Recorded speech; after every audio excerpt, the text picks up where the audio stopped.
Picture a time before planets, before even the faintest glow of starlight, a universe so young, so raw, it existed in perfect darkness. This was the cosmic dawn, a chapter of existence so ancient, it defies imagination. And yet, hidden within that primordial blackness lie clues to the greatest mysteries of all, the birth of the very first stars and galaxies. These weren't just celestial objects, they were the universe's first architects, forging the elements that would one day become everything we know, the air in our lungs, the iron in our blood, even the screen you're watching right now. But how did these titans of light emerge from the void? What strange forces shaped their fiery lives and violent deaths? The answers aren't just buried in the past, they're written across the cosmos itself, if only we know where to look. Think about this for a moment. The light from those first stars has been traveling for over 13 billion years, stretching, fading, but never quite disappearing. Today, our most powerful telescopes catch whispers of that light, ghostly echoes from a time when the universe was a mere infant. But here's the twist: these ancient giants shouldn't exist. According to everything we thought we knew about physics, the first stars should have been small, humble things.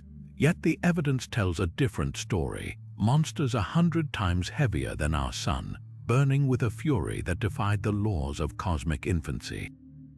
How did they grow so vast? What dark or brilliant alchemy allowed them to ignite in a universe that was barely old enough to try? This is where the mystery deepens and where our journey begins. Because understanding these first stars isn't just about peering into the past, it's about unlocking the secrets of creation itself. Every galaxy, every black hole, every flickering candle of starlight owes its existence to those primordial pioneers.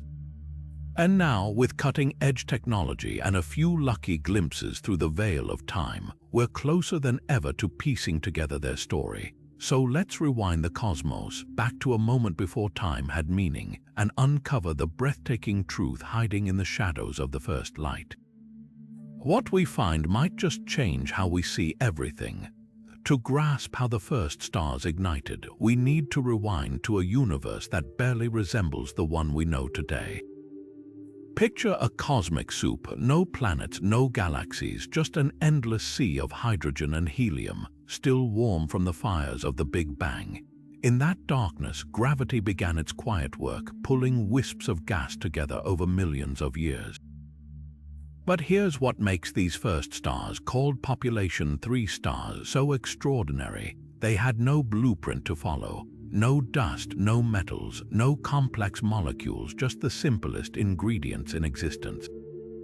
Without heavy elements to help them cool and collapse, these stars had to form under conditions we'd consider impossible today. Think of it like trying to build a skyscraper with only wet sand. No steel, no concrete, just primal materials fighting against their own chaos.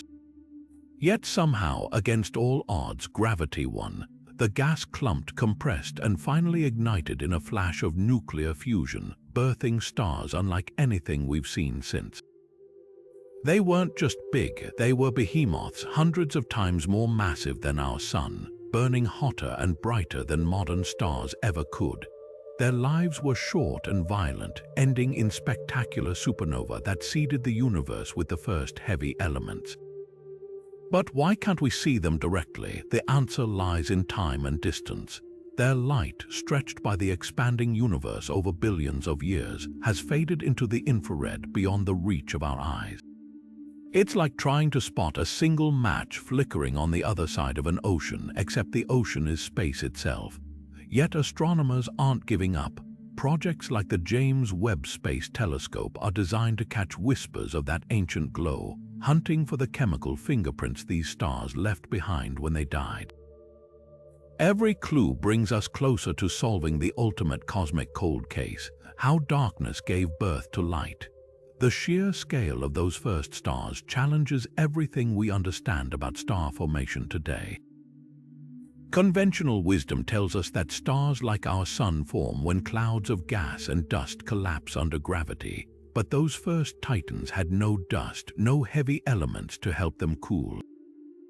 So how did they grow so enormous? Some simulations suggest they could have been 200 or even 300 times more massive than the Sun, blazing at temperatures we can barely comprehend. Imagine a star so powerful, its ultraviolet radiation could strip atoms apart across entire galaxies. Yet other models argue these pioneers might have been more modest, still giants compared to modern stars, but not quite the cosmic monsters we envision. This debate isn't just academic, it reshapes how we think about the early universe. If the first stars were truly supermassive, their deaths would have been cataclysmic, exploding as hypernova that flooded space with the first heavy elements. These explosions wouldn't just forge metals, they'd carve out vast bubbles in the primordial gas, creating the scaffolding for the first galaxies. On the other hand, if the stars were smaller, their deaths would have been less violent, spreading elements more gradually. That subtle difference could explain why some ancient galaxies we observe seem to have metals much earlier than expected. Here's where things get even stranger. Some theories suggest these stars didn't die alone. They might have collapsed directly into black holes, swallowing their own explosions and leaving behind dark seeds that would one day grow into the supermassive black holes we see at the centers of galaxies. Picture that, the death of a single star planting the anchor for an entire galactic empire. Yet the most tantalizing clue lies in the rarest stars we've found today, ancient survivors from nearly the dawn of time, hiding in our own Milky Way. These stars contain almost no heavy elements, as if they formed from the unspoiled leftovers of those first giants. Studying them is like finding a fossilized whisper of the universe's childhood. And as our telescopes peer deeper into the cosmic past, each new observation forces us to rethink where the line between myth and reality truly lies. These primordial titans burned bright and fast like cosmic firecrackers igniting in the endless dark. Unlike modern stars that can shine steadily for billions of years, the first stars lived lives measured in mere millions. Their sheer size was their undoing. The more massive a star, the faster it consumes its fuel. Imagine pouring gasoline onto a bonfire instead of feeding it logs one at a time. That's how fiercely these giants devoured their hydrogen, fusing it at temperatures and pressures we can scarcely replicate even in our most advanced labs. But their short lifespans weren't just a quirk of physics, they were a cosmic necessity. Those violent, explosive deaths scattered the first heavy elements like carbon, oxygen, and iron into the void, planting the seeds for everything that followed. Without those fleeting giants, the universe would have remained a sterile sea of hydrogen and helium, never giving rise to planets, life, or even the stars we see today. Here's the catch: their brevity makes them nearly invisible to us now. By the time their light could reach our telescopes, those stars had already vanished, leaving behind only echoes. We're essentially trying to photograph a fireworks display that ended billions of years ago. All we have left are the fading embers and the chemical residue they left behind. That's why researchers focus on hunting for their remnants, distant clouds of gas enriched by their explosions, or the rare, ancient stars in our own galaxy that might have formed from their ashes. Even more intriguing is what their deaths might have created. Some simulations suggest these stars didn't just fade away.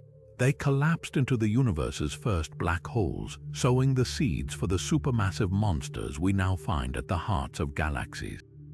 Others theorize their explosions were so energetic, they triggered waves of star formation, lighting the fuse for the next generation of cosmic pioneers. The irony is profound. The very thing that makes these stars so elusive, their short, brilliant lives, is also what makes them so pivotal. They were the universe's first alchemists, transforming simplicity into complexity in the blink of a cosmic eye.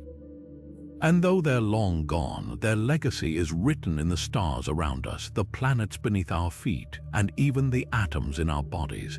To study them isn't just to peer into the past, it's to trace the origins of everything. The death of a star is never quiet, but the end of those first cosmic giants, that was something else entirely. When the universe's earliest stars reached the end of their short, fiery lives, they didn't just fade away. They detonated with a violence that reshaped the cosmos itself. These weren't ordinary supernovae, they were cosmic forges, blasting space with the first heavy elements ever created. Iron, oxygen, carbon, the building blocks of planets, life. Even the device you're using right now were forged in those apocalyptic explosions. But here's the puzzle: were these deaths even more extreme than we've ever witnessed?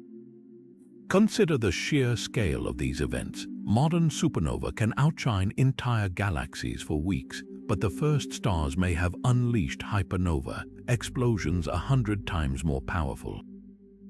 Imagine a detonation so intense it sent shockwaves rippling through the primordial gas, compressing it into new stars and galaxies in its wake. Some models suggest these explosions could have been so energetic they produced gamma-ray bursts capable of sterilizing entire swaths of the early universe. Yet other theories propose a different fate. Instead of exploding, the most massive stars might have collapsed silently into black holes, vanishing without scattering their heavy elements at all. This isn't just about spectacular cosmic fireworks. The way those first stars died determined the fate of everything that came after.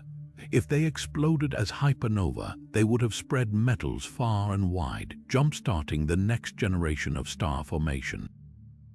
But if they collapsed into black holes, the universe might have remained a barren wasteland for much longer. The evidence lies in the oldest stars we've found. Some are rich in heavy elements, as if bathed in the ashes of those early explosions, while others are eerily pristine, untouched by the chaos. What's truly astonishing is that we might be seeing echoes of these cataclysms even now.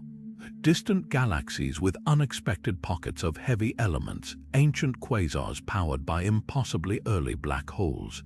They all hint at a dawn of time far more turbulent than we ever imagined. The deaths of those first stars weren't just an ending. They were the universe's first act of recycling, turning primal fire into the chemistry of life. And buried in their remnants might be the answer to one of cosmology's biggest questions. How did we go from nothing to everything? If the first stars were so colossal and brilliant, why haven't we spotted a single one? That's the puzzle haunting astronomers. Population 3 stars should be out there somewhere, yet every survey of the cosmos comes up empty. The reason lies in the cruel irony of time and physics. These stars burned out billions of years ago, their light stretched and dimmed by the relentless expansion of the universe into wavelengths our eyes can't see. It's like searching for a candle that's not just extinguished, it's been smothered by the fabric of space itself. But distance isn't the only hurdle. These stars were made of pure hydrogen and helium, with none of the heavier elements that give modern stars their telltale chemical fingerprints. When we look at ancient light, we're not just seeing a faded image, we're deciphering a cosmic code written in elements that didn't exist when those first stars were born. It's as if they spoke a language the universe has since forgotten, leaving behind only faint whispers in the infrared, drowned out by the glare of younger, noisier stars. The hunt isn't hopeless, though. Astronomers have a few tricks to uncover these ghosts. One clue lies in their spectacular deaths, hypernova so violent they might have left behind glowing remnants or distorted pockets of gas visible even today. Another strategy involves peering at the very edges of the observable universe, where the oldest galaxies hold traces of population 3 stars' influence like shadows cast by long-vanished giants. The James Webb Space Telescope is designed to catch these whispers, scanning for the unique light patterns only pristine, metal-free stars could produce. Yet the greatest challenge might be redefining what we're even looking for. Recent simulations suggest some of these stars might not have died in supernova at all. Instead, they could have collapsed into black holes silently, leaving no chemical trail. Others might have been shrouded in thick cocoons of gas, masking their light until it faded entirely. The more we learn, the clearer it becomes. Population 3 stars aren't just hiding. They're rewriting the rules of the search itself, forcing us to question not just where to look, but how. The absence of these stars isn't a dead end, it's a clue. Their invisibility tells us the early universe was stranger, more extreme than we ever predicted. And if we ever do catch a glimpse of one, it won't just solve a mystery. It'll reveal a chapter of cosmic history we've only ever dreamed of seeing. Dark matter, the universe's invisible scaffolding, might hold the key to understanding how the first stars clawed their way out of the darkness. We can't see it, touch it, or even detect it directly, yet without dark matter's gravitational pull, the early universe would have been too chaotic for stars to form at all. Picture a cosmic dance where visible matter, the gas and dust we can observe, is just a minor player swayed by the unseen hands of dark matter's immense gravity. These invisible halos likely acted as traps, gathering clouds of hydrogen and helium until they collapsed under their own weight, igniting the first stars. But here's the twist: dark matter didn't just set the stage, it might have choreographed the entire performance. The puzzle lies in the details. Modern simulations show dark matter clumping into dense knots long before ordinary matter could coalesce, creating gravitational wells where gas could pool. Yet the stars that formed in these nurseries defy expectations. They're too big, too bright, too fast. Some theories suggest dark matter particles weren't just passive anchors. They might have interacted with each other in ways that heated or cooled the gas, altering how stars were born. Imagine a hidden ingredient in a recipe, one that doesn't just bind the dough but changes how it rises. Even stranger, dark matter's role might explain one of the biggest inconsistencies in early galaxy formation. Some of the universe's oldest galaxies appear too mature for their age, as if they formed stars far quicker than physics should allow. Could dark matter have provided an unseen boost? Or perhaps its distribution wasn't as smooth as we assume, creating pockets of intense star formation amid vast deserts of nothingness. The irony is haunting. The very substance that makes up 85% of the universe's matter remains a ghost in our equations, essential yet enigmatic.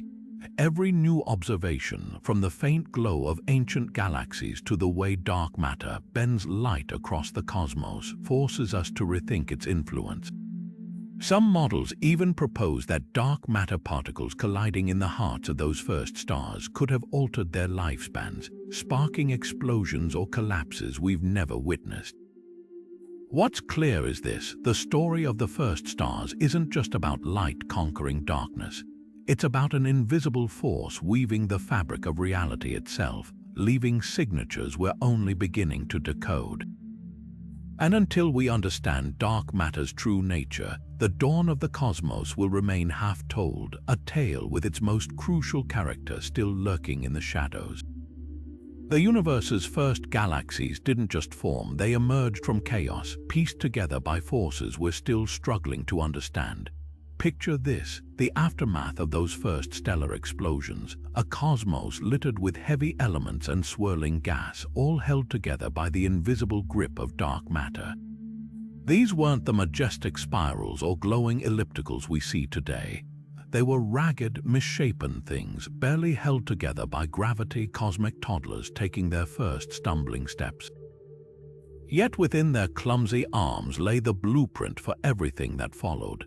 The mystery isn't just how these galaxies formed, but how fast. Some observations suggest galaxies existed shockingly early, fully formed when the universe was barely 5% of its current age. That's like finding a skyscraper in the ruins of the Stone Age. How could structures so complex arise so quickly? The answer might lie in those dark matter halos, invisible scaffolds that gathered gas and stellar debris into clumps, accelerating star formation. But even this explanation raises new questions. If dark matter was the architect, why do some ancient galaxies appear too mature, as if they skipped entire phases of growth? Here's where the debate gets heated. One camp argues these early galaxies were built by voracious mergers, with smaller star clusters colliding and cannibalizing each other in a cosmic free-for-all. Others propose a quieter genesis where gas cooled and condensed smoothly within dark matter's embrace, like dew forming on a spider's web. The truth might be messier still. Recent simulations show rogue black holes, leftovers from those first stars, could have acted as gravitational anchors, pulling material together faster than nature intended. Yet the most tantalizing clues come from the galaxies themselves. The oldest ones we've spotted, like GNZ 11, glow with unexpected brightness, their stars packed impossibly tight. They shouldn't exist under standard models unless the rules of star formation were different back then.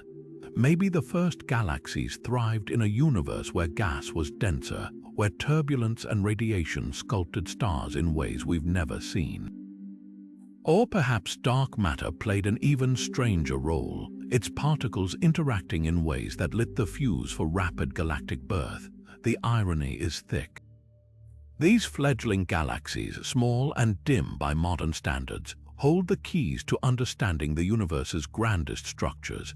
Every new observation peels back another layer, revealing a dawn of time far more dynamic and far more mysterious than we ever imagined. And as our telescopes probe deeper into the past, one thing becomes clear: the cosmos didn't wake gently. It exploded into being, and the echoes of that violence still shape the stars above us today. For billions of years after the Big Bang, the universe was a featureless void, not just dark, but filled with a dense fog of neutral hydrogen gas that absorbed all light. Then something extraordinary happened. A cosmic dawn broke as the first stars and galaxies flickered to life, their intense radiation burning away that primordial haze in a process called reionization. Think of it like the universe's first sunrise, scattering the shadows in a transformative wave that swept across existence itself. But here's what baffles scientists: this wasn't a quick, uniform event. It unfolded in fits and starts, with some regions blazing clear while others lingered in darkness for hundreds of millions of years longer. The physics behind reionization is surprisingly straightforward in theory. Ultraviolet light from massive stars and quasars had enough energy to strip electrons from hydrogen atoms, ionizing the gas and making it transparent to light. But the details, those are anything but simple. For one, the first stars alone couldn't have done it. Even with their incredible brilliance, there simply weren't enough of them to ionize the entire universe. That's where galaxies come in, clusters of stars working together, their combined radiation punching holes in the cosmic fog like sunlight breaking through storm clouds. Yet simulations show this should have taken far longer than the evidence suggests. Some distant quasars we've observed are already shining through clear space when, by all rights, they should be shrouded in untouched hydrogen. This timing mismatch hints at something profound. Our models of the early universe might be missing a crucial piece. Perhaps supermassive black holes feeding voraciously in galactic centers unleashed floods of ionizing radiation earlier than expected.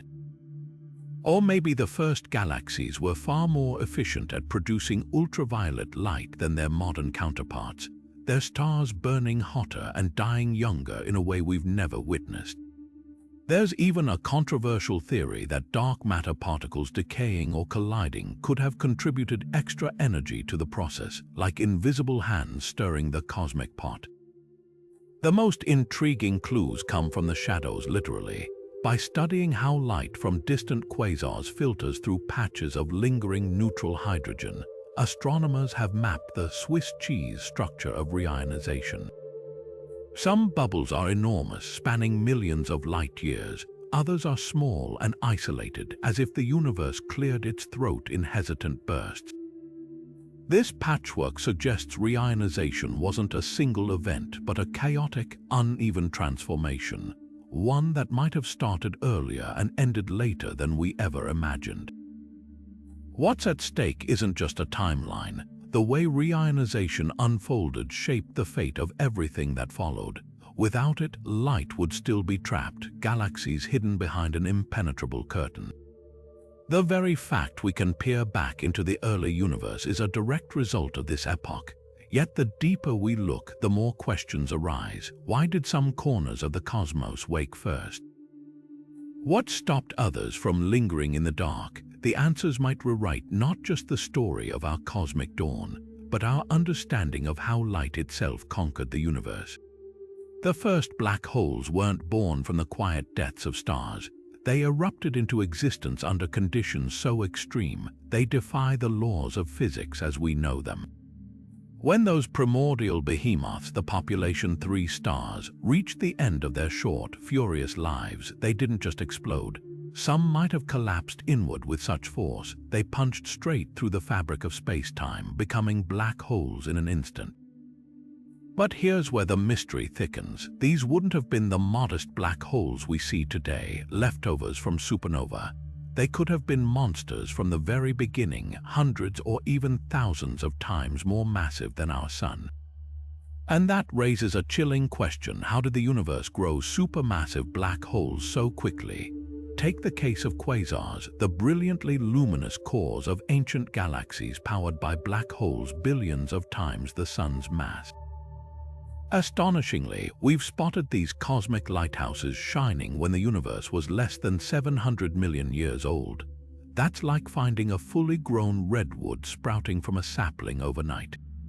There's simply no way such colossal black holes could have formed through gradual growth alone, unless seeds of unimaginable size were already waiting in the darkness. This is where theories collide. One camp argues these seeds came directly from the deaths of population 3 stars. If those first stars avoided full supernova and collapsed entirely, they'd leave behind black holes massive enough to jumpstart the quasars we observe. But others propose an even wilder origin. Dense pockets of primordial gas, squeezed by dark matter's gravity, might have skipped the star phase altogether and collapsed directly into black holes. Picture a cosmic shortcut where gas clouds, untouched by star formation, imploded into darkness, giving the universe a head start on building giants. The evidence is maddeningly elusive. Black holes leave no chemical footprints like stars do, and their formation happens in moments too brief for telescopes to catch, yet clues linger in their aftermath. The way early quasars flicker, the strange distribution of galaxies around them, even the gravitational waves humming through space, all hint at a youth crowded with black holes far stranger than we've ever seen. Perhaps the most unsettling possibility is that we've underestimated the chaos of the cosmic dawn. What if black holes didn't just form in isolation, but in frenzied clusters, merging and feeding in a cannibalistic dance that birthed supermassive monsters faster than any model predicts? Simulations show this could explain the quasar's impossible youth, but it would mean rewriting the timeline of the early universe entirely. One thing's certain: the first black holes weren't just accidents of physics. They were architects shaping galaxies with their gravity, dictating where stars could form and how galaxies evolved. Their origins aren't just a puzzle, they're the missing link between the universe's fiery birth and the structured cosmos we see today. And until we understand how darkness first took hold, the story of our beginnings will remain half-told. The first stars were cosmic purists, untainted by even a trace of the elements that fill our universe today. Born from hydrogen and helium alone, their pristine composition made them fundamentally alien compared to modern stars. This absence of heavy elements, what astronomers call metals, isn't just a curiosity, it's a revolution in stellar physics. Because without metals, every rule about how stars form, burn, and die gets rewritten. Take star formation today.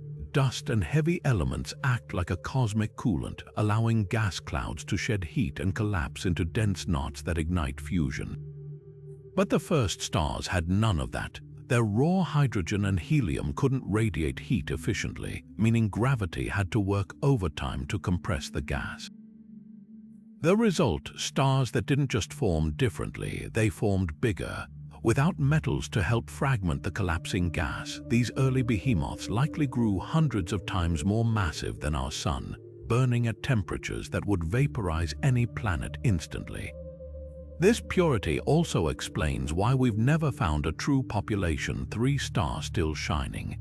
Metal-free stars would have consumed their fuel at breakneck speeds, living fast and dying young in explosions that seeded the cosmos with the first heavy elements. Those elements then became the building blocks for subsequent generations of stars, planets, and life itself. It's a self-erasing cycle. The very deaths of the first stars made their own kind impossible to recreate. But here's where the mystery deepens. Some of the oldest stars we've discovered, like the faint red dwarfs in the Milky Way's halo, contain barely 1/1,000,000th the metal content of our Sun. These ancient survivors shouldn't exist if early stars were all colossal giants. Their presence hints at a hidden diversity in the first stellar generation, perhaps smaller, quieter stars formed in rare pockets where gas could fragment without metals. Or maybe some population 3 stars lived long enough to overlap with later generations, their light fading just as the universe's chemical enrichment began. The most tantalizing clue lies in helium. Simulations suggest the first stars might have left behind an unexpected signature, an excess of helium in their atmospheres forged through their furious nuclear reactions. If we could spot this helium fingerprint in distant starlight, it would be like finding a fossilized echo of the universe's first dawn. Yet for now, the hunt continues, a search for ghosts written not in metals but in the absence of them. What makes this puzzle so vital isn't just understanding the past, it's about the laws of physics themselves. The lack of metals in early stars forces us to test stellar models under conditions we can't replicate anywhere else. It's like discovering an entirely new set of rules written in a language we're only beginning to decipher. And with each observation, we're not just studying stars, we're reading the universe's original recipe, written in the only ingredients it had at hand. Hidden deep in the voids between galaxies, astronomers hunt for relics untouched by time, clouds of gas so pristine, they've remained chemically frozen since the dawn of the universe. These cosmic time capsules, composed solely of hydrogen and helium, could be the last surviving remnants of the raw material that birthed the first stars. Finding them would be like stumbling upon an untouched vial of the universe's original recipe, no heavy elements, no pollution from stellar explosions, just the pure ingredients of creation. But spotting these ghostly clouds is anything but simple. The challenge begins with their invisibility. Unlike stars or galaxies, primordial gas doesn't glow, it lurks in the darkness, detectable only when backlit by even more distant light sources like quasars. Imagine trying to spot a colorless fog by waiting for a car's headlights to pierce through it. When the light of a quasar passes through one of these ancient clouds, certain wavelengths get absorbed, leaving behind telltale fingerprints in the spectrum. The absence of heavy element absorption lines in these patterns would betray the cloud's pristine nature, a smoking gun for truly primordial material. Yet the universe has a way of spoiling its own artifacts. Over billions of years, even the most isolated gas clouds risk contamination, a single drifting atom from a long-dead star, a faint ripple of metal-rich turbulence from a nearby galaxy. That's why astronomers focus their search on the most desolate regions of space, the cosmic voids, vast deserts where galaxies are scarce and the chances of pollution are slim. One such candidate, discovered in 2018, showed metal levels 10,000 times lower than those in our Sun, astonishingly pure, but still not perfect. The stakes couldn't be higher. If we could confirm a truly metal-free cloud, it would validate decades of theories about the first star's formation. These clouds would act as cosmic petri dishes, letting us test how hydrogen and helium alone collapse under gravity without the crutch of heavy elements. Simulations suggest pristine gas might behave bizarrely, forming clumps that resist fragmentation, or birthing stars in ways that defy modern astrophysics. But the hunt isn't just about confirming the past, it's about unlocking secrets of star formation that no longer exist in our metal-polluted universe. Every unpolluted cloud we find is a window into a lost era, a chance to witness the rules of creation before chemistry complicated everything. And with telescopes like the extremely large telescope coming online, we're closer than ever to catching a glimpse of the universe as it was before even the first light dawned. The irony is exquisite. To understand the most violent, luminous objects in cosmic history, we're searching for the quietest, most unassuming shadows in the sky. And if we succeed, it won't just rewrite textbooks, it'll reconnect us with a universe we've never truly seen. Pinpointing the exact moment when the universe flickered to life with its first stars is like trying to catch a single lightning strike in a storm that lasted 1 billion years. Current estimates place the cosmic dawn somewhere between 100 million and 1 billion years after the Big Bang, a staggering 900 million year window of uncertainty. To put that in perspective, the entire history of human civilization spans just 6,000 years. This isn't just a rounding error, it's a fundamental gap in our understanding of cosmic evolution. The debate hinges on two competing lines of evidence. On one side, observations from the James Webb Space Telescope have revealed galaxies shining brightly when the universe was barely 300 million years old, far earlier than most models predicted. These galaxies shouldn't have had time to assemble under the slow, gradual processes we see today. Yet there they are, glowing with the light of stars that must have formed even earlier, pushing the timeline toward the younger end of the spectrum. But other clues tell a different story. The cosmic microwave background, the afterglow of the Big Bang, shows patches where the universe was still steeped in neutral hydrogen gas long after the first stars supposedly ignited. If the cosmic dawn began as early as 100 million years, why did some regions remain dark for hundreds of millions of years longer? It's as if the universe woke up piecemeal, with some neighborhoods flipping on their lights while others lingered in shadow. Theories attempting to reconcile this divide range from the plausible to the borderline fantastical. One camp argues that the first stars were unimaginably efficient, their ultraviolet radiation carving vast ionized bubbles in record time. Others propose that exotic dark matter interactions provided extra heat, accelerating star formation in select regions while leaving others untouched.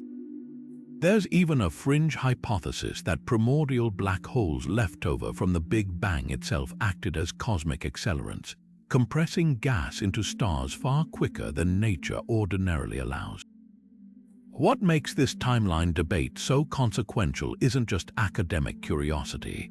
If stars formed earlier than we thought, it reshapes our entire narrative of galaxy growth, black hole formation, and even the chemical enrichment of the cosmos. A faster timeline would mean the first stars had less time to die and recycle their materials, potentially altering the composition of everything that followed.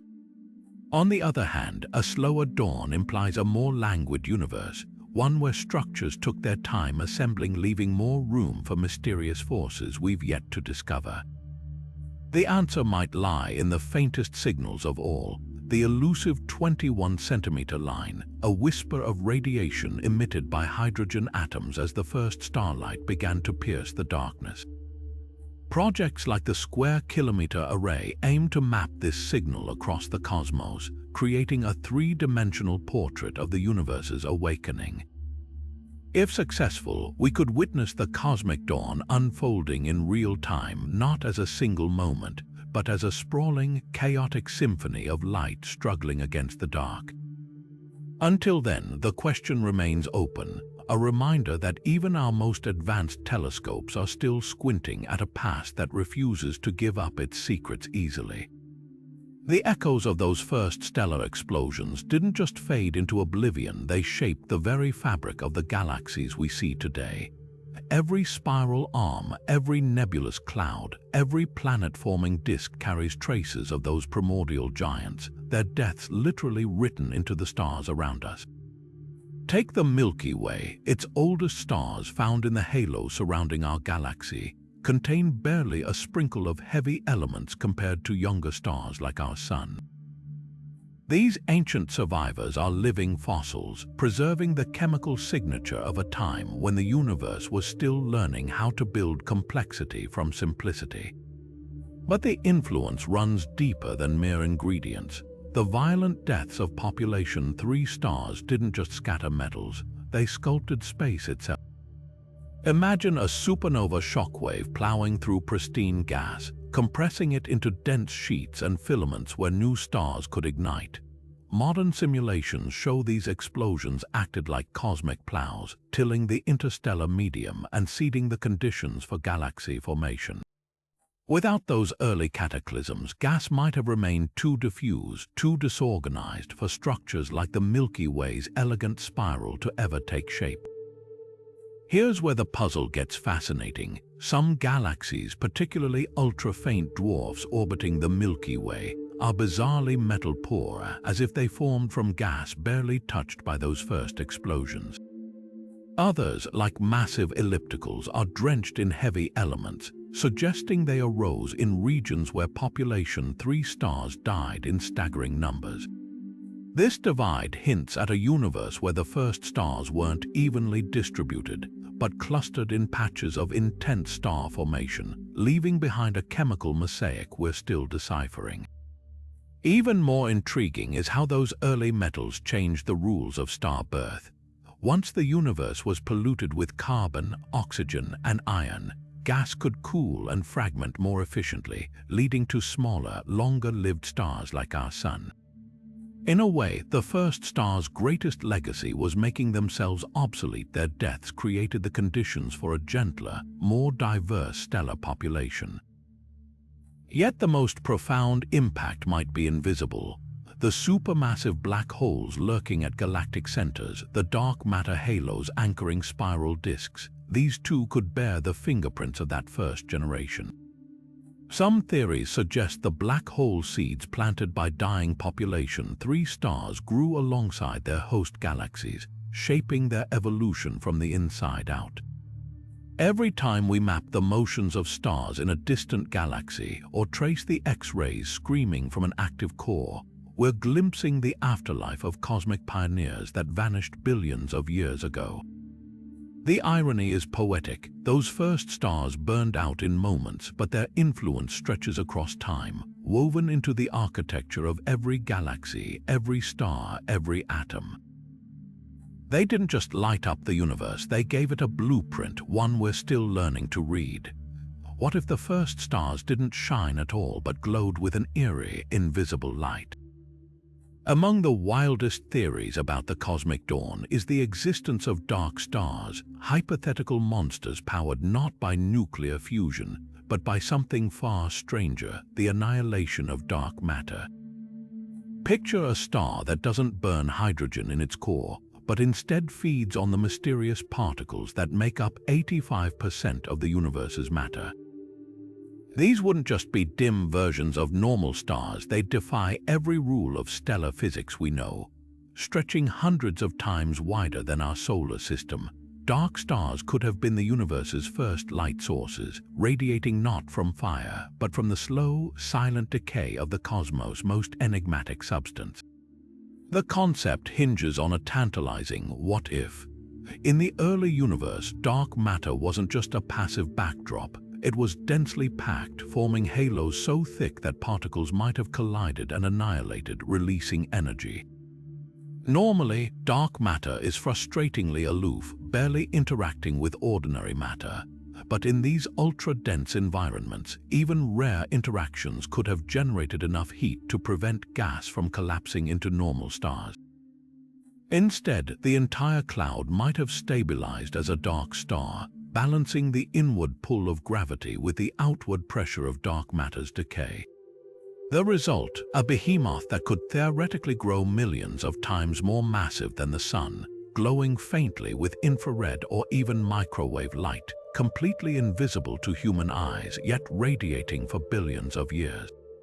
So why haven't we spotted one? The answer lies in their elusive nature. dark stars wouldn't leave the chemical fingerprints of normal stars since they'd produce no heavy elements. Their light, if it exists at all, would be redshifted into obscurity by the expanding universe. Even their deaths would be cryptic. Instead of exploding as supernova, they might silently collapse into black holes once their dark matter fuel ran out, leaving no trace behind. The closest we've come to evidence is a handful of anomalously bright early galaxies that some researchers argue could be clusters of dark stars. But these remain controversial, with simpler explanations always possible. The irony is delicious. The very thing that makes dark stars so compelling, their invisibility, is what keeps them forever out of reach. Yet if they did exist, they'd solve some of cosmology's thorniest puzzles. Their immense size could explain how supermassive black holes formed so early, and their gentle glow might account for patches of unexplained infrared light in the ancient universe. They could even be the missing link between dark matter's shadowy realm and the luminous structures we see today. For now, dark stars remain a beautiful maybe, a reminder that the cosmic dawn might have been stranger than we dare imagine. And as telescopes probe deeper into the infrared, who knows, we might yet find the universe's first light wasn't light at all, but something far more mysterious. When we picture the first stars, we often imagine them as lone giants blazing against the blackness of the early cosmos, solitary beacons in an otherwise empty void. But what if that image is missing a crucial piece? Modern star formation almost always produces pairs or clusters, with over half of all stars today orbiting a companion. So why would the universe's earliest stellar nurseries operate by different rules? This isn't just academic curiosity. The answer could rewrite our entire understanding of how light first pierced the darkness. The case for binary star systems in the cosmic dawn hinges on a simple but radical idea: turbulence. In present-day molecular clouds, chaotic motions rip collapsing gas clumps apart, creating multiple stellar seeds that often end up bound together. But the first star-forming environments were far hotter, with gas too energetic to fragment easily, or so we thought. New simulations reveal something astonishing. Even in those pristine, metal-free conditions, slight density fluctuations could have spun certain gas clouds into disks that fractured into pairs. Imagine a figure skater pulling their arms in too fast, losing control only here. Gravity's grip replaces centrifugal force, splitting one collapsing star into two. If true, this changes everything. Binary systems would have died dramatically differently than solo stars. When massive twins orbit closely, their gravitational dance can fling one star away at incredible speeds while the other collapses into a black hole prematurely.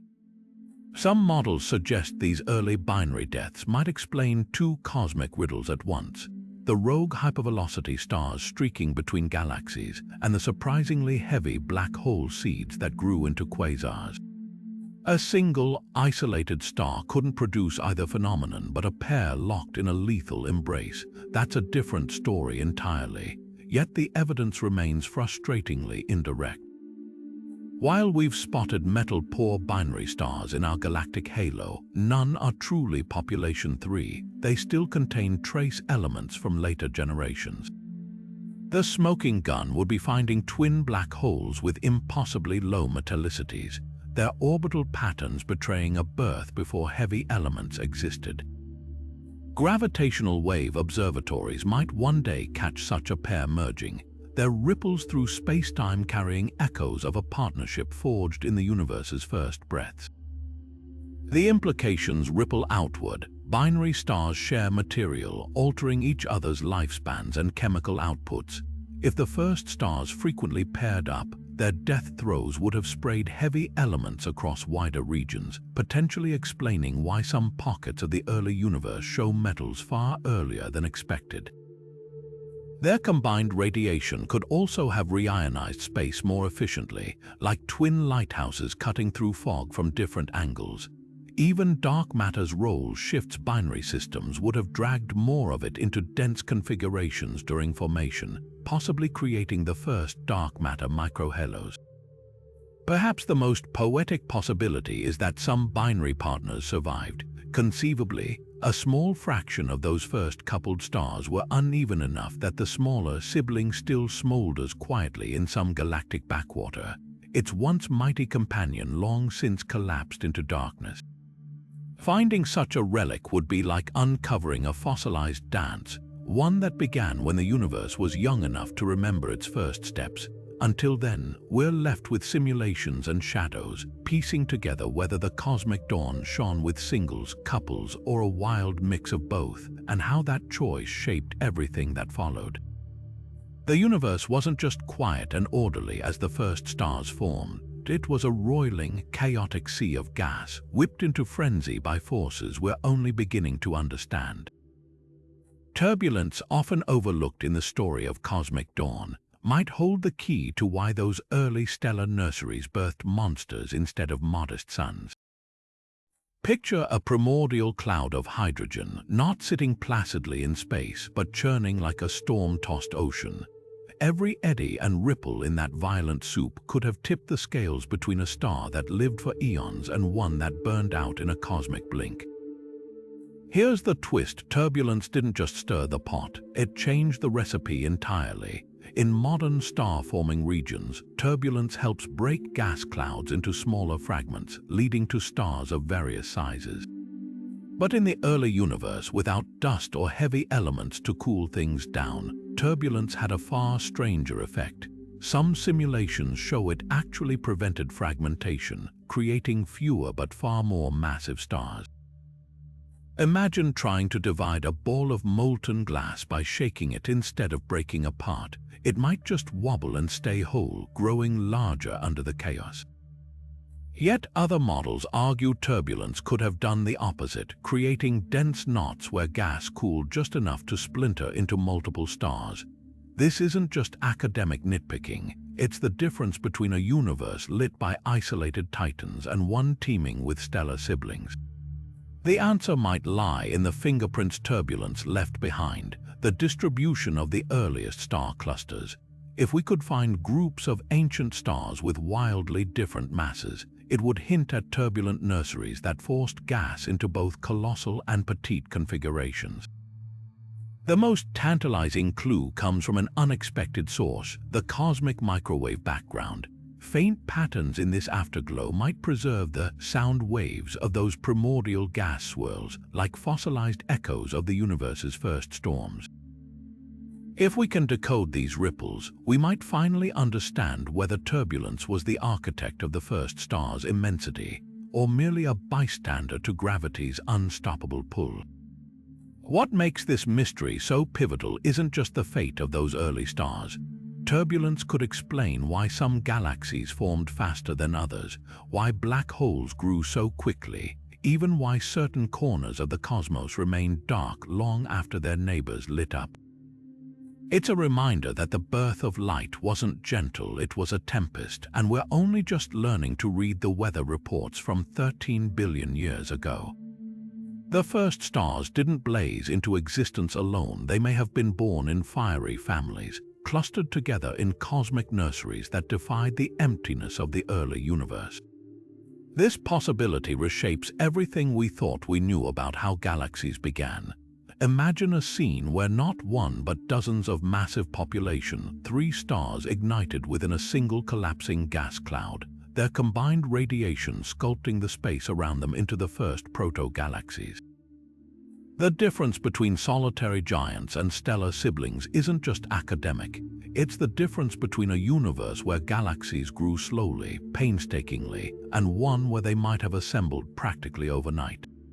Take the case of modern star-forming regions like the Orion Nebula, where hundreds of stars emerge together from turbulent gas clouds.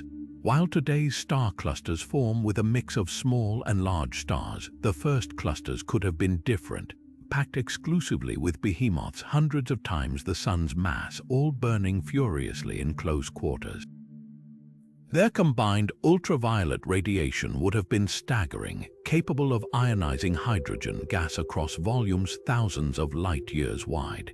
If these clusters existed, they wouldn't just have lit up the cosmos, they would have bulldozed through it, carving vast bubbles of ionized gas that became the frameworks for galactic formation. Yet evidence for clustered formation remains tantalizingly indirect. Some of the oldest surviving star clusters in our Milky Way, like Omega Centauri, contain stars with surprisingly varied metal content, as if they formed over multiple generations rather than simultaneously. If population 3 stars formed in similar clusters, why haven't we found any pristine examples? The answer might lie in their violence. Unlike modern clusters that can persist for billions of years, early clusters packed with supermassive stars would have been unstable cosmic powder kegs. Within just a few million years, supernova would have blasted them apart, scattering their stellar members across the young universe while seeding the surrounding gas with the first heavy elements. Simulations reveal another clue. When researchers model the collapse of primordial gas clouds with slight angular momentum, a realistic expectation in the turbulent early universe, the gas often forms not a single star, but a rotating disk that fragments into multiple massive stars. Think of it like a whirlpool that splits into smaller eddies as it spins faster. If this happened frequently, it would mean the first stars weren't lonely giants but social creatures, born in groups where gravitational interactions could fling some members outward at incredible speeds while others merged into even more massive objects. The implications ripple outward. Star clusters act as gravitational anchors, pulling in surrounding gas and dark matter more efficiently than isolated stars could. Their combined gravity might explain how the first supermassive black holes formed so quickly, not from single collapsing stars, but from the dense central regions of star clusters where multiple black holes could merge. Even the timing of reionization fits better with clustered models, as groups of massive stars could have flooded their surroundings with ionizing radiation far faster than scattered individuals. The search for proof continues in the faintest corners of the cosmos. Astronomers scrutinize the motions of ancient halo stars in our galaxy, looking for groups moving together like survivors of long-disrupted clusters. Others hunt for distant galaxies whose ultraviolet emission suggests they're powered not by 1 or 2 massive stars, but by dozens packed into a small volume. Each new observation chips away at the mystery, revealing whether the cosmic dawn shimmered with isolated beacons or blazed with stellar bonfires whose embers still glow in the patterns of galaxies today. Perhaps the most poetic possibility is that some early clusters did survive hidden in plain sight. The very centers of galaxies where stars are packed unimaginably tight might still harbor relics of those first stellar families, their original identities blurred by billions of years of mergers and chaos. If so, they're not just fossils of the past, they're the seeds around which entire galaxies crystallized, their gravity writing the first chapter in the story of cosmic structure. And though they've long since burned out, their legacy lingers not just in the stars around us, but in the very shape of the universe itself. Black holes seem to follow an all-or-nothing rule in the cosmic record. We find plenty of small ones formed from collapsing stars and countless supermassive giants anchoring galaxies, but the middle children of the black hole family are conspicuously absent. These missing links, called intermediate mass black holes weighing between 100 and 100,000 solar masses, should theoretically be everywhere.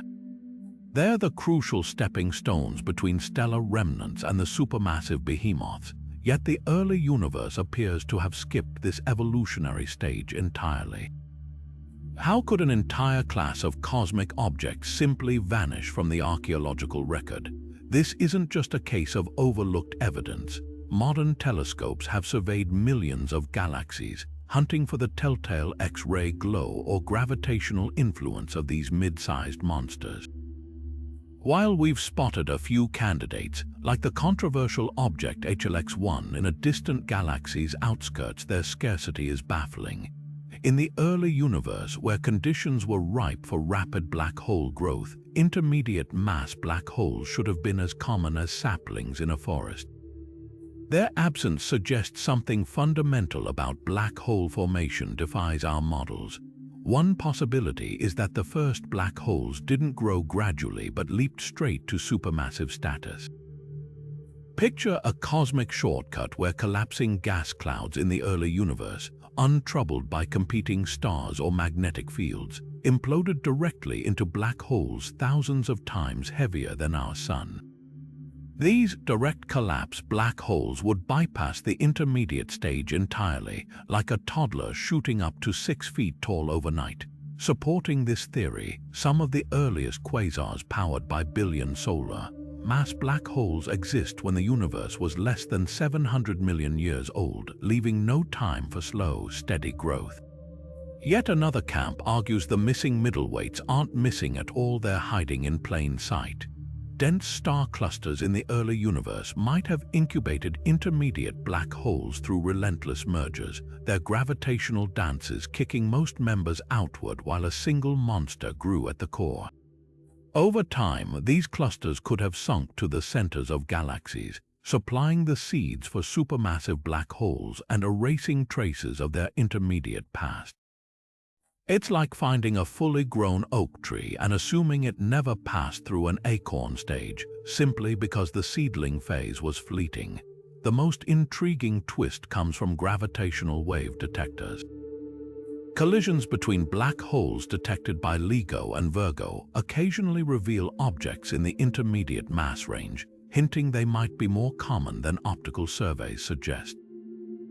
Perhaps these black holes dwell in environments too dim or isolated for traditional telescopes to spot, lurking in galactic halos or floating between galaxies, visible only when they crash together. If true, it would mean our search methods, not the black holes themselves, are the problem. The implications stretch beyond cataloging cosmic oddities. Without intermediate mass black holes, we can't fully explain how the universe's largest structures assembled. They should have been the nurseries where supermassive black holes grew up, the bridges between stellar death and galactic destiny. Their absence forces us to reconsider whether black holes grow primarily by swallowing gas or through cannibalistic mergers, or if some darker, more exotic process shaped their evolution. Every undiscovered middleweight isn't just a gap in our knowledge, it's a silent challenge to the story we've written about the cosmos, and until we find them, or conclusively prove they never existed, the mystery of these missing giants will keep tugging at the foundations of astrophysics. Magnetic fields are the silent puppeteers of the cosmos, tugging at star-forming gas, guiding cosmic rays, and sculpting galaxies over billions of years. But in the universe's earliest days, when the first stars burst into existence, did these invisible forces already exist? This isn't just about whether primordial stars had magnetic personalities, it's about whether their magnetism dictated the fate of everything that followed. The challenge begins with an astonishing fact: magnetic fields don't emerge from nothing. Today's stars inherit their magnetism from the interstellar medium, where traces of iron and other metals help generate and amplify these fields through dynamo processes. But the first stars formed in a metal-free void. No iron, no nickel, no charged particles to twist into magnetic loops. By all rights, population 3 stars should have been born without magnetic fields entirely, blank slates in a non-magnetic universe. Yet if that were true, how do we explain the faint magnetic signatures detected in some of the oldest galaxies? One radical possibility is that magnetism predated the stars themselves. Quantum fluctuations in the early universe might have imprinted weak magnetic fields on primordial gas, like invisible fingerprints left over from the Big Bang. These fields would have been unimaginably faint, billions of times weaker than Earth's magnetic field, but in the slow-motion collapse of a first star's birth, gravity could have amplified them dramatically. Picture a skater pulling their arms in, spinning faster. As gas condensed, these nascent magnetic fields would have wound tighter and stronger, potentially shaping how the star formed. But here's where simulations reveal something extraordinary. Even a whisper of a magnetic field could have altered the first star's rotation, slowing their spin and preventing them from tearing themselves apart. Faster rotation might have split collapsing gas clouds into binary systems, while magnetic braking could have kept stars solitary and massive. That subtle difference could explain why some models produce 100 solar mass monsters while others predict smaller, paired stars, all hinging on whether magnetism was part of the recipe from the start. The echoes of these magnetic fields might still resonate today. When massive stars die, their magnetic imprints get etched into the surrounding gas like cosmic graffiti. Supernova can launch magnetized jets, seeding the interstellar medium with fields that grow stronger with each stellar generation. If the first stars carried even faint magnetism, their explosive deaths could have been the spark that ignited the universe's magnetic evolution, paving the way for the intricate fields we see in modern galaxies. Yet the most tantalizing clue lies in the most unlikely places: fast radio bursts. These mysterious, milliseconds-long blasts of energy from distant galaxies often show signs of passing through magnetized plasma. Some theories suggest these could be echoes of primordial magnetic fields, stretched and twisted over billions of years but never entirely erased. If so, we might be detecting the ghostly fingerprints of the first star's magnetic influence, faint whispers from an era before metals, before galaxies, when the universe was just learning how to shape its invisible forces. The question isn't just academic. Magnetic fields shape how gas collapses into stars, how black holes feed, even how planets form. If the cosmos was magnetized from its infancy, it changes how we model everything from star formation to galactic evolution. And if it wasn't, then we're left with an even deeper mystery. How did something so fundamental arise from nothing at all? The answer might not just rewrite the story of the first stars, it could redefine our understanding of force itself. Stretching across the entire sky like a faint, glowing tapestry, the cosmic infrared background is the universe's oldest family photo, a hazy portrait of the first stars and galaxies shining in wavelengths invisible to human eyes. This dim light, accumulated over billions of years, carries echoes of the cosmic dawn, but deciphering it is like trying to read a letter that's been left out in the rain.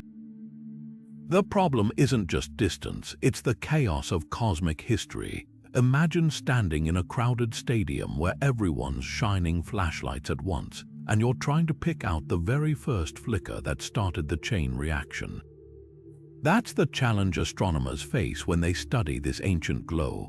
The light from those first stars didn't travel to us in a straight line. It was stretched, scattered, and absorbed countless times along the way. As the universe expanded, the ultraviolet and visible light emitted by population 3 stars got redshifted into the infrared, a spectral band where everything in the modern cosmos seems to radiate. Dust in nearby galaxies, the heat of interstellar gas, even the glow of zodiacal light from our own solar system all drown out the signal. It's like listening for a whisper in a hurricane. To isolate the primordial component, scientists have to play a cosmic game of subtraction. They start by mapping all the known sources of infrared light nearby stars, distant galaxies, interstellar dust, and painstakingly remove their contributions from the total signal. What's left should, in theory, be the unresolved light from the first stars and galaxies. But here's where things get murky. Some of that leftover glow could come from unfamiliar astrophysical processes, like the collective radiation of countless faint dwarf galaxies too dim for our telescopes to spot individually. Other portions might trace back to exotic phenomena, like decaying dark matter particles or the evaporation of primordial black holes. The most tantalizing clue lies in the pattern of fluctuations within the background.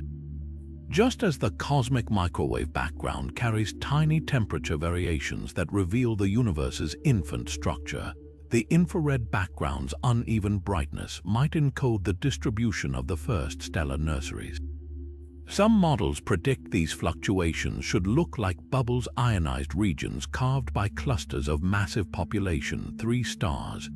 Others suggest a more filamentary pattern, tracing the webs of dark matter that funneled gas into the universe's earliest star-forming regions.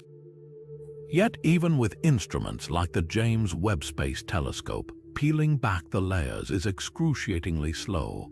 Every new observation seems to add complexity rather than clarity. For instance, recent studies found far more small-scale variation in the infrared background than expected, as if the first stars weren't just massive loners but formed in bustling, clustered communities. Other measurements hint at an unexplained excess of infrared light at certain wavelengths. Could this be the smoking gun of dark stars, those theoretical behemoths powered by dark matter annihilation? The irony is crushing. This diffuse glow, the combined light of trillions of ancient stars, should be the ultimate evidence of the cosmic dawn. Instead, it's become a mirror reflecting our ignorance back at us. Every attempt to decode it reveals how much we still don't understand about the universe's first chapters. But buried in that frustration is a thrilling possibility. The answers we're seeking might not just illuminate the past. They could rewrite the rules of star formation, galaxy evolution, and even the nature of dark matter itself. The cosmic infrared background isn't just a relic, it's a riddle, and solving it might require us to rethink everything we thought we knew about how light conquered the dark. Think of a spinning figure skater pulling their arms in faster, tighter, more controlled. Now imagine that skater is a star, a primordial titan born from the universe's purest hydrogen and helium, with no dust or heavy elements to slow its pirouette. How fast did these first stars whirl? The answer isn't just about speed, it's a puzzle that could rewrite how we understand their lives, deaths, and the cosmic legacy they left behind. Some simulations suggest the first stars spun dizzyingly fast, their rotation rates hundreds of times quicker than modern stars like our Sun. Without magnetic fields or metal-rich gas to break their spin, these giants might have been cosmic tops, spinning so violently they flattened into disks or even split apart. But here's the twist: rapid rotation doesn't just change a star's shape, it alters its fate. Faster spin stirs a star's core like a blender, mixing nuclear fuel more efficiently and extending its lifespan. A spinning population 3 star might have burned for millions of years longer than a stationary one, delaying its eventual explosion and changing how it seeded the universe with heavy elements. Yet not all models agree. Other theorists argue the first star's rotation was choked by their own turbulence, the violent churning of their birth clouds creating internal friction that slowed their spin before they even ignited. Picture a carousel submerged in molasses. The initial momentum gets dampened, leaving a star that's massive but surprisingly sluggish. If true, these stars would have burned hotter and died younger, their shorter lifespans flooding the early cosmos with metals in a sudden, catastrophic burst rather than a slow drizzle. The stakes of this debate ripple outward. A rapidly spinning first star wouldn't just live longer, it might die differently. Some simulations show extreme rotation could trigger exotic supernovae, explosions so energetic they rival the birth of black holes. Instead of a traditional collapse, the star's core might form a swirling vortex, launching jets of material at near light speed. These collapsar explosions could explain the mysterious gamma-ray bursts we detect from the early universe, violent flares of energy that might mark the death throes of the cosmos' first spinning titans. But the most tantalizing clue lies in the star's absence. If rapid rotation was common, we'd expect to see its fingerprints in the chemical makeup of ancient galaxies, specific ratios of elements like nitrogen or carbon that only a spinning star's interior can produce. Yet some of the oldest stars we've found show patterns that suggest their ancestors spun slowly, if at all. This contradiction forces astronomers to reconsider whether the first star's rotation rates varied wildly, like a cosmic dice roll where some whirled furiously while others barely moved. The answer might be hiding in plain sight, not in the stars themselves, but in the black holes they left behind. A spinning star's collapse imprints its rotation onto the resulting black hole, like a fingerprint preserved in spacetime. By studying the spin rates of ancient black holes, we might finally glimpse how their stellar parents twirled. Every gravitational wave detection, every flickering quasar could be a snapshot of the first star's forgotten dance. Until then, the question remains suspended between theory and observation, a reminder that even the simplest motions can rewrite the story of the cosmos. Galaxies today come in elegant varieties: spirals with their graceful arms, ellipticals like glowing orbs, even oddball mergers twisted by collisions. But rewind to the cosmic dawn, and the rules of galactic architecture weren't just different, they might not have existed at all. The first galaxies likely emerged from the ashes of exploding population 3 stars, their gas still reeling from the violence of those early deaths. So what did these primordial city-states of stars look like? Were they chaotic, misshapen blobs, or did they somehow defy expectations and spin into orderly disks from the very beginning? The answer isn't just about aesthetics, it's a window into the forces that shaped the young universe. Simulations paint 2 competing portraits. One suggests the earliest galaxies were messy, irregular clumps like toddlers' finger paintings compared to the Renaissance masterpieces of modern spirals. Without the stabilizing influence of dark matter halos to shepherd their gas, these proto-galaxies would have collapsed haphazardly, birthing stars in frenzied bursts that left them lumpy and asymmetrical. Imagine a cloud of fireflies trapped in a hurricane, their flickering light scattered unpredictably. That's how some models envision these galactic pioneers, turbulent, unstable, and utterly unlike the stately structures we see today. But other simulations hint at something astonishing: filaments. The cosmic web of dark matter might have funneled gas into slender threads, spinning these tendrils into fragile, transient disks before collisions shattered them again. Picture a potter's wheel sculpting clay for just a moment before chaos reclaims it. If true, some of the first galaxies could have briefly flirted with structure, their rotations imprinting order before the violence of the early universe tore them apart. The evidence lies in the outliers, ultra-faint dwarf galaxies orbiting the Milky Way, thought to be relics of the cosmic dawn, often show bizarre, elongated shapes as if frozen mid-collision. Yet some distant galaxies observed by the James Webb Space Telescope appear suspiciously organized, their light suggesting rotating disks existed earlier than anyone predicted. This contradiction forces astronomers to confront an uncomfortable truth.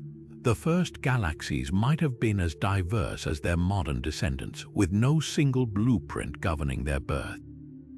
Why does this matter? Because a galaxy's shape betrays its history. Disks imply stability, a calm environment where gas can settle into orderly orbits. Irregular blobs scream of chaos, where mergers and explosions dominated. If disks existed early, it would mean the universe found its footing faster than we thought, that dark matter's scaffolding was strong enough to impose order even amidst the turbulence of the first star's death. Alternatively, if all early galaxies were misshapen, it suggests a cosmos where violence was the norm, with elegance emerging only after billions of years of collisions and compromises. The most tantalizing clue might come from the supermassive black holes lurking in galactic centers today.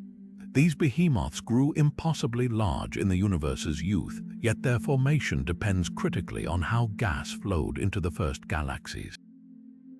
Chaotic blobs would have fed black holes erratically, like stuffing food into a blender. Disks, though, could have channeled gas smoothly inward, like water spiraling down a drain. The black holes we observe might carry the encoded history of their galaxy's earliest shapes, if only we can learn to read it. Every new observation peels back another layer of this mystery. Some ancient galaxies glow with the signs of rapid, disorderly star formation, their light a fingerprint of unbridled chaos. Others hint at rotations too precise for randomness, suggesting hidden structures beneath the surface. Perhaps the truth lies somewhere in between, a universe where the first galaxies flickered between chaos and order, their shapes as fleeting as the darkness they emerged from. One thing's certain, the cosmos didn't wake up graceful. It stumbled, lurched, and only through time and trial learned how to sculpt the majestic spirals we know today. And in their imperfections, those first galaxies left behind the very clues we need to understand how beauty emerged from the storm. The universe wasn't just a vast, empty arena where the first stars flickered to life. It was a labyrinth of invisible threads, a web of dark matter and gas woven into filaments stretching billions of light years. These cosmic highways didn't just connect the early universe, they fed it, funneling raw hydrogen and helium into dense knots where gravity could work its magic. Picture rivers of primordial gas flowing along these filaments, converging at intersections like cosmic traffic jams, piling up until the pressure ignited the first stellar furnaces. But how exactly did these delicate threads shape the dawn of light? The answer lies in the tension between chaos and order, between the universe's grand design and its messy, unpredictable details. For filaments to birth stars, they needed to do more than just exist, they had to cool. In the modern universe, gas loses heat through collisions that create molecules and dust, radiating energy away. But the earliest filaments were too pristine for that. No carbon, no oxygen, no silicon, just hydrogen atoms bouncing off each other, struggling to shed enough heat to collapse. Yet somehow they did. Simulations reveal a subtle dance. As gas flowed along these filaments, turbulent motions and weak molecular hydrogen bonds allowed pockets to cool just enough for gravity to take over. It's like watching a crowd trying to squeeze through a narrow doorway. The jostling and friction slow things down, creating density where before there was only flow. The scale of this process defies imagination. Some filaments stretched for tens of millions of light years, yet the stars they spawned might have formed in regions no larger than our solar system. That contrasts the vastness of the cosmic web versus the pinpoint intensity of stellar birth is one of the great paradoxes of the early universe, and the filaments didn't just deliver gas, they organized it. Dark matter's gravitational pull kept these streams stable, guiding material into the first protogalactic halos like arteries feeding a growing heart. Without this intricate network, the gas might have remained diffuse, scattered, forever too thin to ignite. Yet mysteries linger. Why did some filaments spark star formation while others remained barren? Why do simulations show stars forming along filaments, not just at their intersections? The answers might lie in the universe's imperfections.